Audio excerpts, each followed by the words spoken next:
आजकल रिलीजियस चीज़ों से लोगों का जुड़ाव बढ़ रहा है। लोग कई रिलीजियस प्लेसेस पर जाते हैं।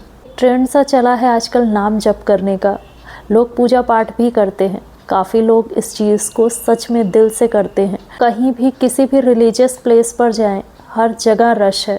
सच में लोगों के अंदर इतनी भक्ति आ गई है। क्या सच में लोग इतना पूजा पाठ में यकीन करते हैं? क्या वो सच में सही चीज़ों को अपनी लाइफ में इतना फॉलो कर रहे हैं या सिर्फ वो दिखावा कर रहे हैं? काफ़ी लोग हैं जो अच्छी चीज़ों को अपनी लाइफ में अडॉप्ट कर रहे हैं। नाम जप को लोग अपनी लाइफ में शामिल कर रहे हैं, इसमें यकीन कर रहे हैं। बट क्या सिर्फ इस चीज़ को करना ही काफ़ी है? क्या इसी से हमें ग्रोथ मिल जाएगी? जब तक हम हर चीज़ को फैशन के अकॉर्डिंग देख कर चलेंगे, जब तक हम किसी धार्मिक जगह पे जाना बस एक ट्रिप की तरीके से देखेंगे, हमें वहाँ भी बस फ़ोटोज़ क्लिक करवानी है, इससे सच में कोई बदलाव आएगा? क्या ये सच में इफ़ेक्टिव है? भगवान का नाम लेना या पूजा पाठ करना, कुछ भी अगर हम एक टारगेट की तरीके से लेकर कर रहे हैं या उसे हम एक काम समझ करके कर रहे हैं, तो फिर उसका कोई फ़र्क नहीं पड़ता है। मतलब सबकी अपनी सोच है। बट मुझे लगता है कि अगर हम कोई चीज़ कर रहे हैं तो उसको करने में हमें कितना टाइम निकल गया, हमें इस चीज़ का अंदाज़ा ही ना लगे। हम अपने काम को कर रहे हैं और हमारे पास टाइम ही नहीं है कि हम बहुत ज़्यादा भक्ति करें। ज़रूरी है कि हम अपनी सोच को सही करें।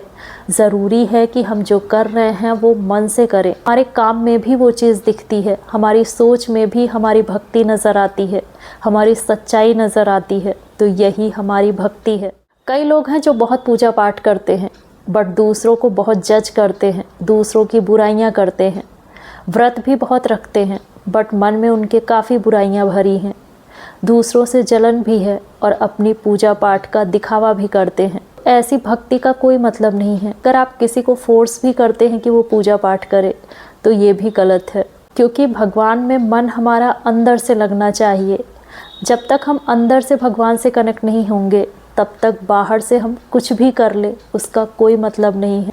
कई बार हम अपने ग्रह नक्षत्र सही करने के लिए भी कभी किसी पंडित जी ने हमें कुछ बताया होता है कि हमें ये करना चाहिए और हमारा ये काम बन जाएगा, हम ऐसा करेंगे तो हमारा ये काम बन जाएगा, और इसलिए हम कोई चीज़ करने लग जाते हैं। अगर मन सही है तो हमारे कर्म भी अच्छे होंगे और फिर ऐसे में हमारे साथ कुछ गलत नहीं हो सकता है। सिर्फ कुछ पाने के लिए ही भगवान को याद थोड़ी करना होता है। हमें जो मिला है उस चीज़ के लिए थैंक यू भी बोलना होता है। बुरे वक्त में ही भगवान को याद क्यों करें? अपनी हर बातें उनसे शेयर करिए, हर चीज़ उनसे कहिए। अच्छा फील कर रहे हैं तो भी कहिए, बुरा फील कर रहे हैं तब भी उन्हीं से कहिए। और किसी पर हम आंख बंद करके यकीन नहीं कर सकते बट उन पर कर सकते हैं। सिर्फ हम मांगते रहेंगे, जो मिला है उसके लिए थैंक यू नहीं बोलते हैं। जब अच्छे वक्त आते हैं तब हम उन्हें भूल जाते हैं। तो ऐसे में हमारी हर प्रार्थना कैसे पूरी हो सकती है? कुछ अच्छा होता है तो उसका क्रेडिट हम खुद ले लेते हैं, बट जब कुछ बुरा होता है तो उसके लिए हम भगवान को दोष देते हैं, अपने लक को जिम्मेदार मानते हैं।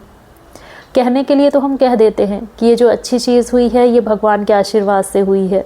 क्या सच में इस चीज़ को हम फील करते हैं? क्या हम उसमें अपनी वाहवाही लूटने के लिए अपनी तारीफ़ नहीं करते? क्या हम ये नहीं मानते हैं कि ये सब कुछ हमारी अपनी मेहनत का नतीजा है? बुरा हो तो उसके लिए खुद को ज़िम्मेदार मानिए। ये मानिए कि आपसे कहीं कुछ गलती हुई थी जिसकी सज़ा आपको इस रूप में मिली है, और जब कुछ अच्छा हो तो उसका सारा क्रेडिट भगवान को दीजिए। देखिए आपकी हम्बलनेस ऐसे ही बढ़ती जाएगी। यही एक तरीका है जिससे कि आपके अंदर प्राउड नहीं आएगा। पूजा पाठ या जो कुछ भी आप करिए ये आपकी चॉइस है, या डेली मंदिर जाइए, कितने घंटे ही आप बैठकर पाठ करिए, बट इस तरीके से करिए ना कि वो आपको भार ना लगे। जितना आप ईज़िली कर सकते हैं, जो आपके काम को डिस्टर्ब ना करे, आपका काम भी होता रहे और आपकी पूजा भी होती रहे, उसमें दिखावा कहीं से कहीं तक ना आए। भक्ति जो है ये हमें सही रास्ता दिखाती है, हमारे मन को सही करती है, अंदर से शांत करती है, हमें दुनिया भर के झंझटों से दूर करता है। ये हम किसी का दिल नहीं दुखाते हैं।